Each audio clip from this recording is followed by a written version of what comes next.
For me, being here today is always a source of inspiration. This is my third time attending the Operation Hope Economic Forum.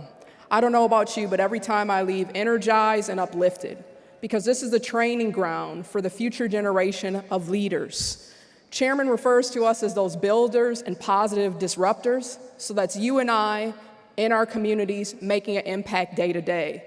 So you may be wondering, how did I, as a law professor who's usually sitting behind my books with my reading glasses on, end up here in front of the podium today? And I'd give you one answer: chairman, with an exclamation point. I came in about 10 years ago at a lecture that he had at the University of St. Thomas where I teach, and I was a little confused. It almost felt like a revival, so I almost said amen in the middle of his lecture. But really, it was the inspiration, because of course we have our organizational mission, deeply rooted in social justice, and our mantra is challenge yourself, change the world. But Chairman really gave us a stirring call to action. How do you make that come alive in a meaningful way, outside of the classroom and into the community? And as a civil rights attorney, it was exactly the inspiration that we needed.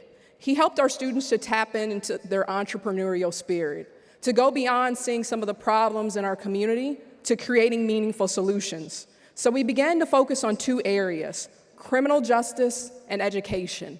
And as a civil rights attorney, if we're not careful, we can just recite the data. We can recite the fact that a black boy born in the early 2000s has a 1 in 3 chance of going to prison in his lifetime, that America has 5% of the world's population and 25% of the world's prison population. And for education, it's almost become like a rule of 4, that 1 in 4 children are not reading at grade level in America. And if you're not reading at grade level by 4th grade, you're 4 times more likely to drop out of school. So all of a sudden, we wanted to go beyond just looking at those dilemmas to creating solutions. So what were we able to do? I, along with my students, we were able to roll up our sleeves to think about how we can create those solutions that Chairman talked about, how it's not as simple as just seeing a problem. Our obligation, each and every one of us as leaders, is how do we create a solution? So we began to advocate against the high cost of prison phone calls at over $1 per minute that was keeping children, 2.7 million, I don't know if you know the data, 2.7 million children have an incarcerated parent. So we wanted to make sure parents and children could remain in contact. Chairman also came back again. He came to support an organization that I serve on the board, Ujamaa Place.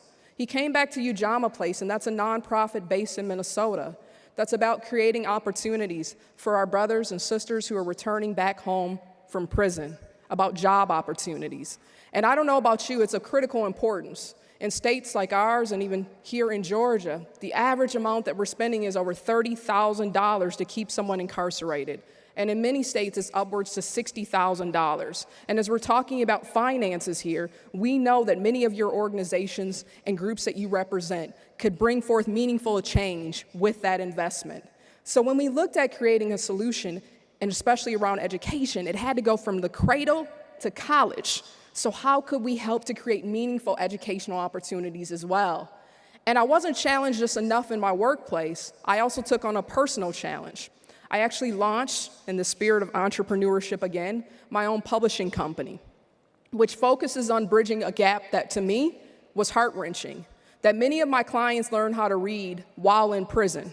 And I knew that was unacceptable as we're thinking about justice. That meant my clients couldn't read their indictments and in many cases didn't understand their cases at all. So what has Operation Hope offered me, and why this Operation Hope, notice, action commitment? Why did it inspire me? Because I wanted to take it to scale, not just working with my students, but touching our community in the Twin Cities that faces far too many disparities, from healthcare to education to home ownership. So we decided to launch, and our Hope commitment is a Justice in Action lecture series. And after being here, I know what our first topic will be related to. It'll be related to financial literacy and an economic summit where we can create the type of Minnesota that works for everyone. So why am I excited about this commitment to action? Because I know that there's something that all of us can do. But more importantly, it's a clarion call to action. And it couldn't be more timely than right now. And actually, I want to introduce it in the concept from Charles Hamilton Houston. How many of you are familiar with Charles Hamilton Houston? I don't see many hands, and as a teacher, this is my favorite moment. That means I get to introduce him to you. Charles Hamilton Houston. We know him. Dr. King talked about how he helped to create this highway to freedom and justice. He helped to build the case that we know today as Brown versus Board of Education. But he also helped to give a challenge, similar to what Chairman Bryan is doing today. He said, maybe the next generation will be able to take time out and rest, but we have too far to go and too much work to do. Shout if you want, but don't shout too soon. So the Hope Action Commitment is reminding us not to shout too soon. But the beauty of Charles Hamilton Houston's work is that he also believed in the power of mentorship and laying the groundwork for the future. His mentee, many of us know his name, is Justice Thurgood Marshall, because the work that he did not live to see and complete, and this is the importance of that succession planning, Justice Marshall was able to finish.